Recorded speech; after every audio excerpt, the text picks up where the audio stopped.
High blood pressure is one of the most serious and most silent health problems in the world today. It often has no symptoms, no warning signs, but over time, it quietly increases your risk of heart attack, stroke, kidney disease, vision loss, and even cognitive decline. And here's the surprising part. Many people are trying to manage it. They're taking their blood pressure at home, but they're making basic avoidable mistakes that lead to incorrect readings. In this video, I'll walk you through the 10 most common mistakes people make when checking their blood pressure. I'll explain why they matter from a cardiovascular standpoint and show you how to get results that are accurate every time. Because accurate readings aren't just numbers, they guide life-saving treatment decisions. So let's get started. Number one is the wrong cuff size. The size of your blood pressure cuff isn't just a detail, it's critical to accuracy. And let me explain why. A cuff that's too small creates excess pressure on the artery. This falsely elevates your reading. It's like trying to squeeze toothpaste out of a tube. It takes more force than it should.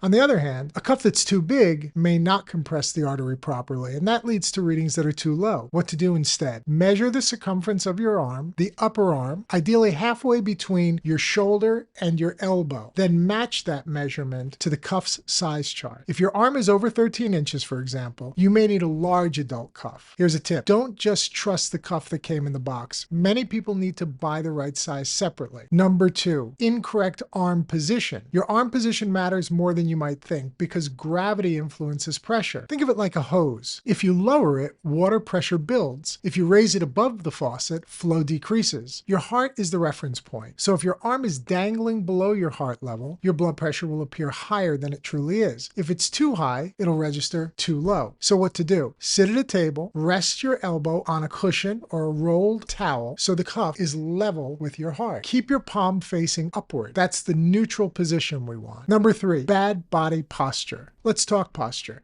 It's easy to slouch or sit sideways on the couch while checking your blood pressure. But these little changes matter. When you slouch, cross your legs, you slightly constrict your vessels and change blood flow patterns. That can throw off readings by 5 to 10 millimeters of mercury, enough to prompt unnecessary medication. What to do? Sit upright in a firm chair, not a recliner. Back supported, both feet flat on the floor. Legs uncrossed. Keep your muscles relaxed, no tension, no talking. This is your baseline position, your body at rest. Number four, inconsistent timing of blood pressure. Blood pressure isn't static. It fluctuates naturally throughout the day. That's normal. It's usually the lowest in the morning and rises throughout the day due to stress, meals, caffeine, movement, even dehydration. So if you measure once in the morning and again after work, you might see wildly different numbers. That doesn't mean something's wrong. It just means you're comparing apples to oranges. What to do? Pick a consistent time of day, ideally first thing in the morning, before breakfast, caffeine, or medication, and measure under the same conditions every time. That's how you spot real trends, not momentary blips. Number five, over-clothing readings. You'd be surprised how many people take their blood pressure over a shirt sleeve, or worse, over a sweater. The fabric adds padding between the cuff and your artery. That disrupts pressure detection and skews the result. Even thin sleeves can create variability, especially if the cuff isn't tight enough to compensate for the material. What to do? Always roll up your sleeve or wear short sleeves. Bare skin only. No layers, no fleece, no compression sleeves. Number six, caffeine and stimulants. Caffeine can elevate your systolic pressure by 10 to 15 points temporarily. That includes coffee, tea, energy drinks, and certain pre-workout powders, but also cold medications. Over-the-counter decongestants like pseudoephedrine can spike blood pressure significantly. What to do? Avoid any stimulant, caffeine, nicotine, or medication for at least 30 minutes before you take a reading. If you're on prescription stimulants, talk to your doctor about the timing of your measurement. Here's another tip. If you feel jittery or energized, wait. You want a calm resting state for accurate numbers. Number seven, rest before measurement. You need to be at rest physically and emotionally for your blood pressure reading to be meaningful. If you've just walked into the house, climbed the stairs, or had an argument, your reading will reflect that stress. That's fine, but it's not your true baseline. What to do? Sit quietly for at least 5 minutes before taking your measurement. No phone, no conversation, no multitasking. Think of it like warming up your nervous system to do nothing. Number eight, outdated or inaccurate monitor. Blood pressure monitors, like everything else, don't last forever. Over time, the sensors can lose calibration and give inconsistent results. If your machine is old, damaged, or showing large day-to-day swings, it's time to investigate. What to do? Bring your monitor to your next doctor's appointment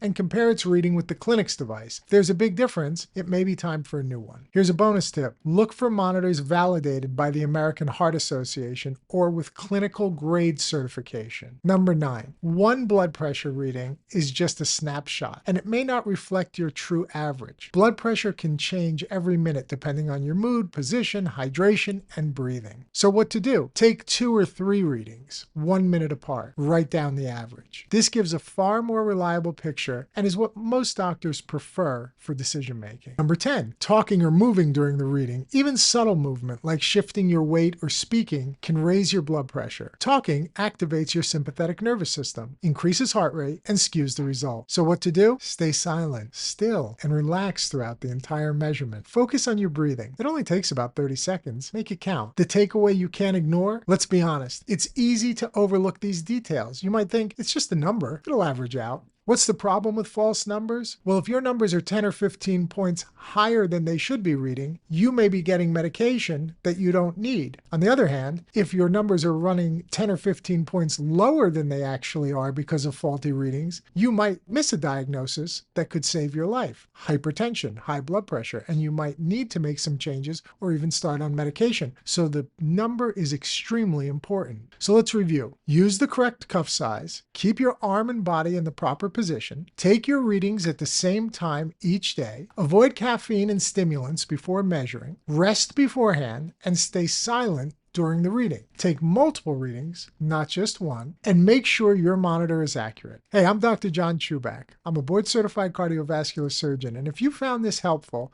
I'd like you to share it with someone you care about. Leave a comment with your questions and subscribe for more evidence-based information on cardiovascular and metabolic health. I look forward to seeing you in the next video.